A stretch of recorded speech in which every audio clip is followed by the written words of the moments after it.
আমার হুসাইন শহীদ হয়ে গেছে কারবালার ময়দানে, আমি যাইতেছি। আমার হুসাইন ডাক দিছে নানাজি কইয়া, আমি রওজায় থাকতে পারি নাই রে, আমি হুসাইনের দেখার জন্য নবীজি রওজা থেকে উঠা গেছি। আলেমরা সর।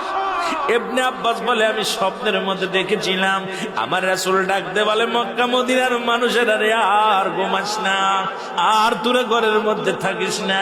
আমি নবী রওজায় ঘুমাইতে পারি নাই, কান্না সহ্য করতে পারি নাই। ওদিন আমিও ফাতেমার নদীও না আমি সহ্য করতে পারি। আমার হুসাইন যখন ডাক দিয়েছিল না নাজিয়া মুহাম্মাদ